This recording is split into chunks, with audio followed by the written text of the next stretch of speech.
Testing. Good evening. You're listening live to the Xtreme Movie Show. I'm your host, Rob. Tonight, 2 for Tuesday, I'm here with RDV. We are covering Sean Connery. We just got done doing a live broadcast of our James Bond reviews going in order so the millennial man himself, Professor Pixel, can watch them and talk about them and share with me during that big age gap the difference in the movies he sees versus the movies I grew up in love. And that movie was Thunderball. Tonight, though, our second film for Sean Connery, Outland from 1981.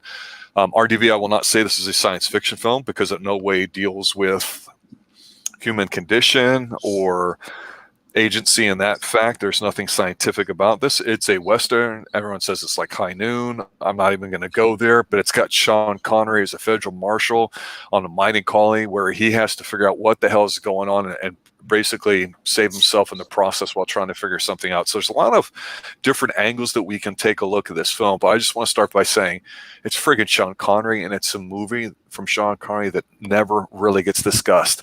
That's basically his resurgence, which really never went away, but basically in the 90s when he got a lot older, that people talk about, people forget. He just came off of doing a bunch of Bond films and a few things too before this movie came out. It's a spectacularly good-looking film. It's aged well.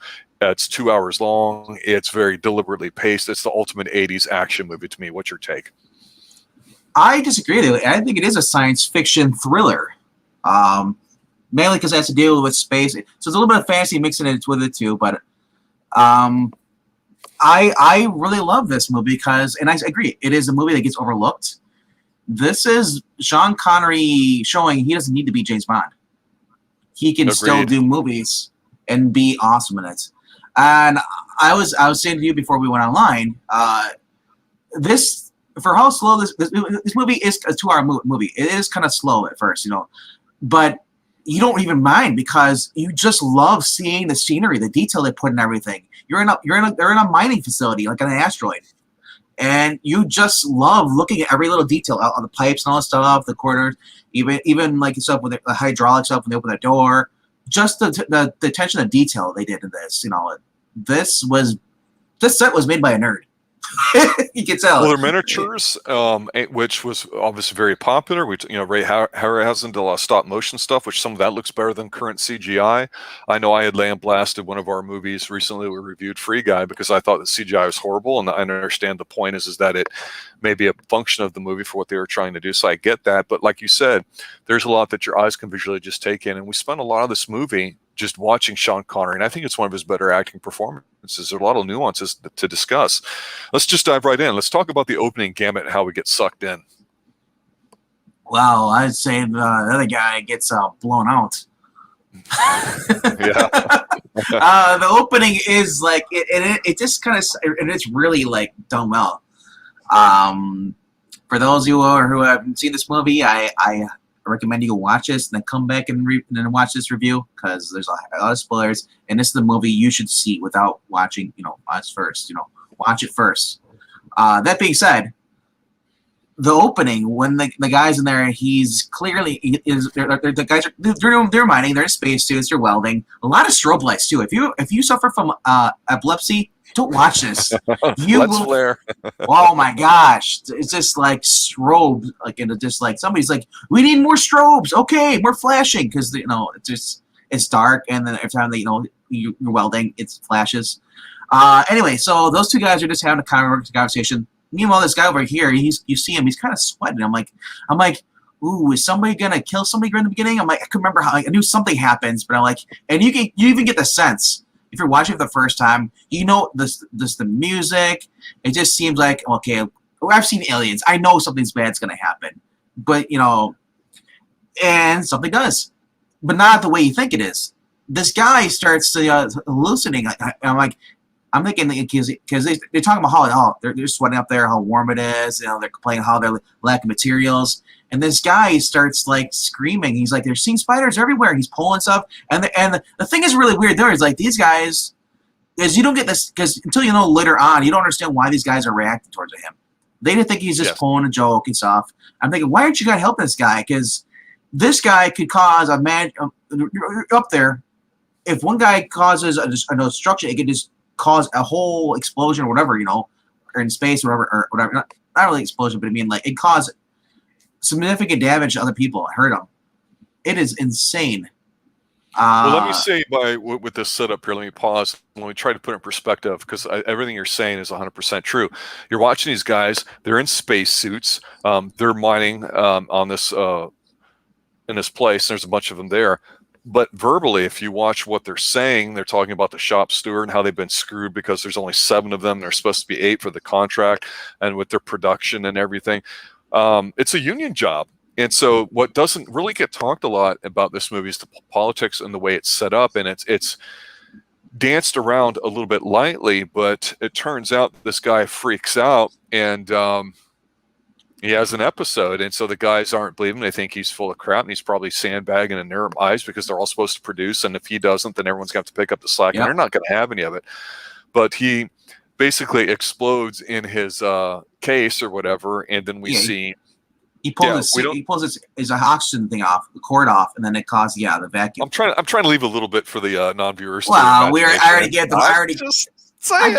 I gave them the beginning. I said this is me spoiling. Yeah. Yeah.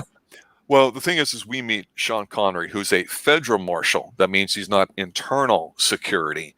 He's security federally, which means from the government. Like I think in the state of Texas, federal marshals are written in the Constitution, if I'm correct about that. So bottom line is I'm under the impression there's some individual agency that Texas marshals can have from Texas that is different than being police and FBI. They're their own individual lawful unit. And it's not really said too much here other than it's the evil corporation, and Sean Connery's the federal guy coming from the outside that's supposed to be checking things out. And what I really like about what we see here with all of them talking about it is they take the chance for us to go, oh my God, it's James Bond looking great, even though he's middle-aged at this point. What they're really doing is they're basically building him up as just your average, not even really that competent. I mean, overly so. He's not a hero per se.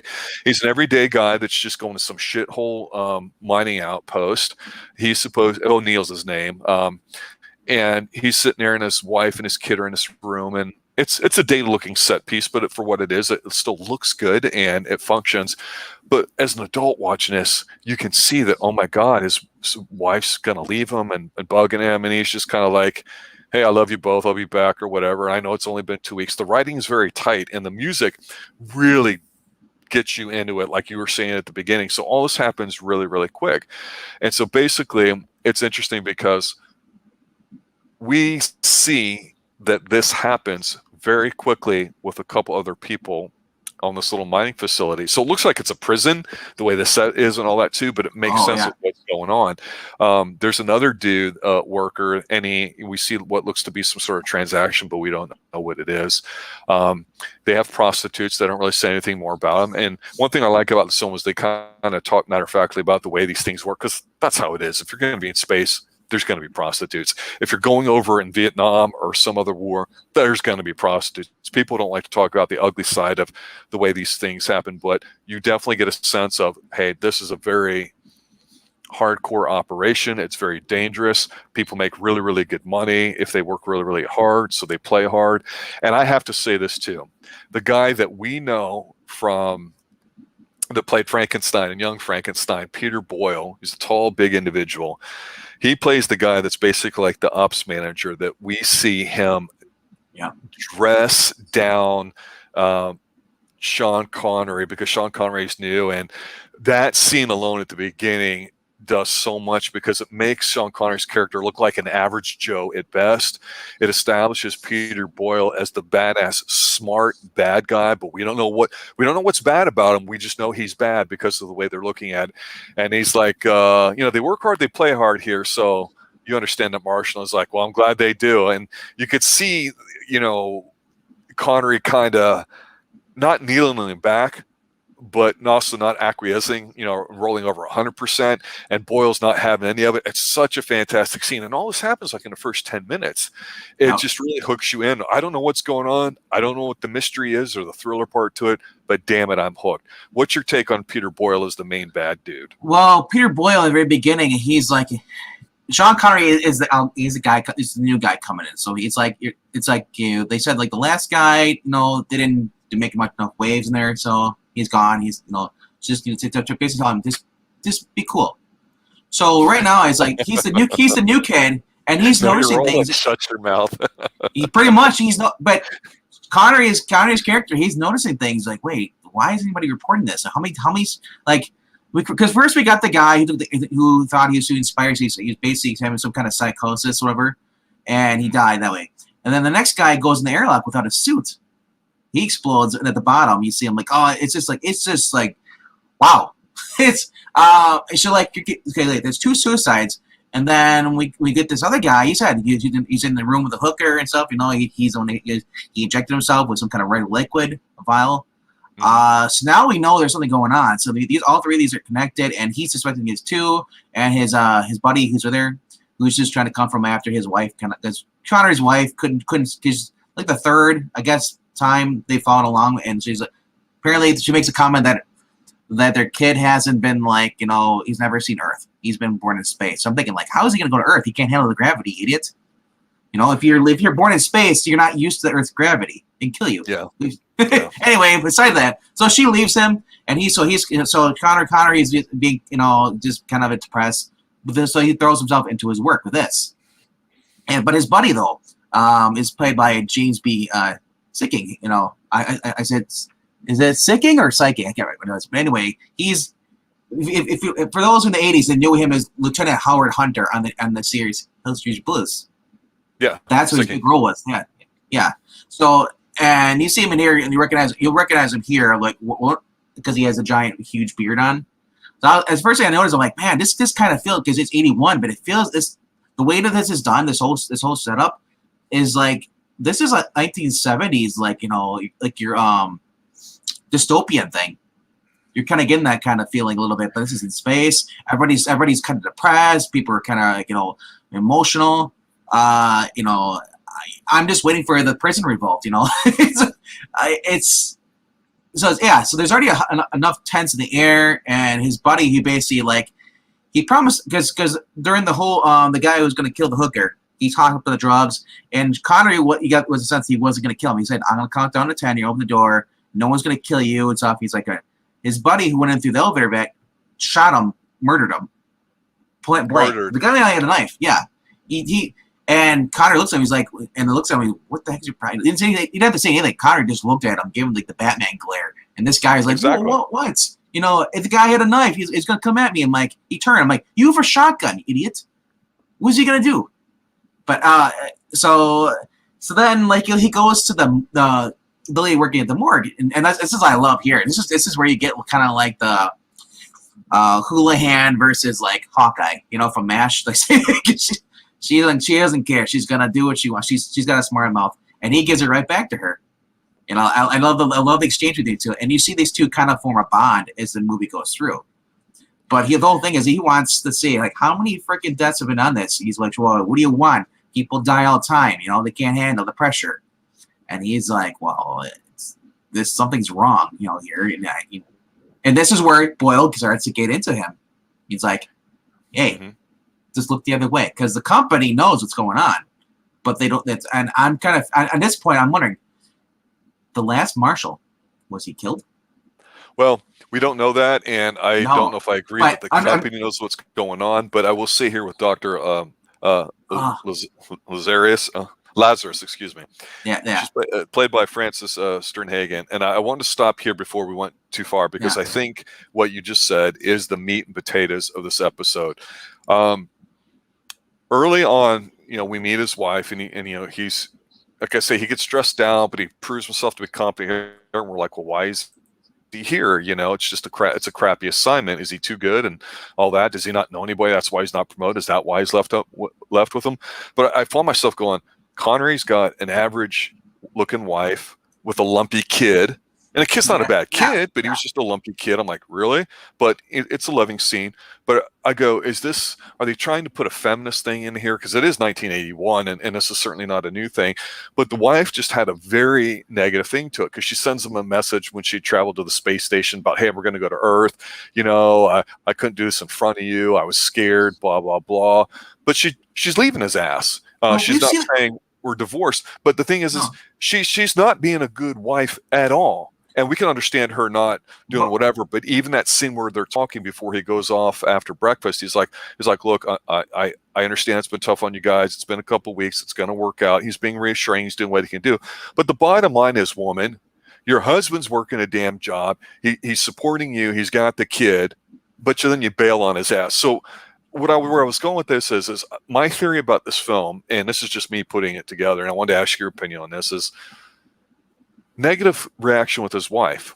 But then he meets this doctor who's a hard ass. She's not all giggles, and she's a middle-aged woman herself. Doctor, I keep saying it wrong, but it's Lazarus, like Lazarus Long. I have to think of Robert Hyland.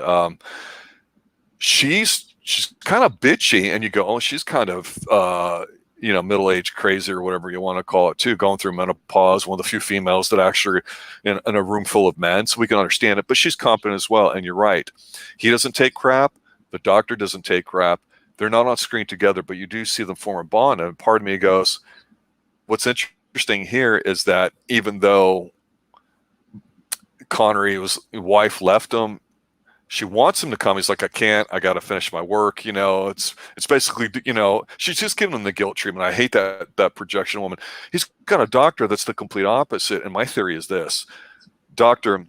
Lazarus, she represents like the good part of what his wife could be or whatever. And I think he goes through this kind of crisis with what he's going to discover here in a moment that he puts together with her help. So it's kind of like he's a hero being put in this really tough situation, and with the help of a woman's good side, he's able to overcome it. And once he goes through that, now he's able to go back and meet his wife and his kid on Earth, which is where they're going to, and it's a happily ever after. I know it sounds kind of weird and far-fetched. Yeah. I'm just slapping that together, but her performance is so strong in this movie. I forgot how good she was. She's up there with Ripley to me, although she's not a main character. She's that strong, and her performance on screen is that good. It works. She's 50-50 with him to me. Yeah. I want to comment, the whole thing is a wife thing. And we've seen this in Western shows before where the guy comes back and his wife's gone. She took the kid, went to her sisters or something like that. This is nothing new for 1981. We've seen it back in the 60s and 70s, some of those Western shows. The guy and wife lived. And I also understand later on as you watch this why it made sense for them to leave, because they would have been a hindrance to him. Exactly. Yeah. So they had to go regardless. But I mean, can't really fault that because what we've at the ending they do end up together. Spoiler: they do end up. He ends up leaving, going back and finding them. It's make believe, Normally she would have left and she wouldn't even left a message, or she would have left a paper or read a message. And that's it. I love how she even makes a comment how she hates these messaging things, but she did it anyway. She makes a joke about it, how she used it. I said, like, yeah, I do like. I said, how can you dump James Bond? I don't get it. Yeah, I just like it, when I first watched it. Even again, I watched it. I told you, it's like, God, you really don't like the wife. But then I really sat and just started thinking about it. It's like, now that I'm older, because I watched this when I was younger. I watched this in like the 90s, bro. So I'm 36 now. So now I look with more experience. I'm like, yeah, it was kind of like sad. I mean, you feel bad for him, But she mentioned that she's been following him through like how many tours? This is like his second or third tour. Several tours. Yeah, several tours. And she, but she knew what she was getting herself into. Yeah. And she lost her nerve. I understand that, and that happens sometimes. Maybe it was fine until the kid was born, then it became unfine. It happens. It's life. But going on from this, though, I do love, like I said, the scenery in this and everything in here, and the fact that it's believable. You're on like a space station outside you're outside the moon of like whatever Io. I think that's like Io is the asteroid that they're mining from. So it's off of Jupiter. Yep. Jupiter 1. Yes. Yeah. You have the 4 Gillian. So that actually is a real planet. Because at first I'm like, is this like, are they just making a makeup thing? But no, you find out it actually is like, a moon of Jupiter that we're on there. They're working on. And just the whole suspense in this. Like I said, it is a thriller because you don't really know who you can trust. The people who you think you can trust, like at first I'm like, can we trust like even James Sicken's character, because he seems kind of like he's kind of right there, but he also and the other thing, back in my mind, a rational mind thing is like, this guy might be a company guy. He was here before, so he may just fall in line. And then, Right. we see that what happens when he kills the junkie guy. Just doesn't hesitate, just shoots him. I mean, there's an interesting scene with him because you're right, and I think one of the themes too that you can look at is the incompetence of these kind of business structures, in that when he goes in there and he's got his group of men and he's supposed to be in charge of all, and he goes around with like the daily briefings and stuff, his number two in command, a Sicking character, he's we now know he's not on the up and up, and he confronts him about it, and he's like, well, where do you stand? And there's some tension here because he's like, well, this is how it is, this is how it goes. And Connery's basically like, screw it, my wife left me, I don't want to be the guy he thinks I am, so I'm going to find out if he's right or not. So he's going to go ahead and solve this case and figure out what's going on, and he can't trust him. And there's a great scene where he goes in there, and towards the end of the movie, when it's on, when the big bad guy hires some hitmen to come take him out, he walks into the room full and he says, I could use some help here, because they're all giving him the cold shoulder. They won't talk to him, they won't look at him, they don't do anything. And everyone doesn't do anything, and except for one guy makes a comment of like, well, you're supposed to keep us safe, because all the workers are in on it. They're getting this drug, they're buying it, it's upping their production, therefore they're getting bonuses. So in a libertarian perspective, you could sit there and say, well, what the hell is the problem? I mean, you could definitely argue that, right? Everybody drinks coffee at work every day, and to be more productive, that's a drug. Especially the whole psychedelic drug, amphetamine type drug, it's supposed to help a lot of them work for days. That's when I heard when I saw this, I'm thinking, oh, well, frick, Boyle works for the company, and the company more output. The company doesn't care. That's all it is. It's the evil corporation, man, working the miners to the death, and then reward them by giving them the hookers and the drugs and stuff. It's if you think about it, this is no different than when they were building the railroads. They had the little towns. You had the prostitutes. Exactly. Yeah. So it's good for business. And let them play, let them unwind. So someone dies. Okay, that's right. We can get another body in. Doesn't make a difference. People want to work because people are poor. People need the money, and it's so you kind of look at that. It's like, wow, the bigger picture. Like, wow, this is all about corrupt companies and well, it's about the human nature. You had this with the gold rush. You had it with the railroad push too. That's why San Francisco's got a lot of Asians in it, and different parts of the world have different things. That's why there's an American presence over in Vietnam, because we went back there for the war. So this is reality, and that's why I don't really consider it science fiction, because the drug's not anything special. It's just one that allows them to be highly productive, but it's about what happens in these situations. And here's a guy that's basically got nothing to lose and everything to prove to himself. And I think Connery does such a great job, because in the scenes that you're talking about, where he's talking with Lazarus and all that, and even when he's listening to messages from his wife, I never thought Connery was a great actor per se when you watch James Bond films, but all he has to do is be James Bond. And so, and here when we see him, even though he's been in a lot of other things for a long period of time, you can see it, the thoughts crossing across his face as he's watching something or looking at stuff. And it's a very visual film, not just the sets, but just watching him react to stuff, because there's not a lot of dialogue. And he finds out that, yes, this is what's going on. The only problem I have with this movie really is kind of like the ending part to it. So he confronts the main bad guy a couple times. They have their conversations. It's good. They don't take him out because they know they can't, but Peter Boyle's just so good, playing golf in his office while talking to him and stuff. And Boyle nails it on the head. He's like, well, okay, if you want more money, you're kind of smarter than you look, but if you don't, you're definitely dumber. And just some really good stuff. And Boyle, man, he's terrifying the way his eyes look. It's great. And anyway, so the problem where it comes off is really the last part, the third act. You got some major storms here in Central Florida. So it's nasty out if you hear that. I can hear the rain going. It's real bad. Yeah. So Boyle hires two hit guys to come take him out, and he's talking to his superiors and all that. Yeah. Little do we know that Connery has been collecting evidence, sending it off allegedly to the right people. And remember, he's a federal guy, so it's not in-house. That's probably the only thing that would save him, because otherwise The cynic in Yeah. me would say, well, Connery would get got at the end. But basically, once these two guys come off the next transport ship after, he's found out everything, they immediately just start putting together their guns and start walking around them. And these guys are dumb as a box of rocks. They're as bad as like, the low-level henchmen in Bond films. They're really kind of stupid if you think about it. That being said, watching Sean Connery basically get by the skin of his teeth, getting shot in the process, and the doctor comes and actually helps him out, tends to his wounds, and actually has a very integral part in helping him kind of confine these guys to a certain spot before he's able to kill them all.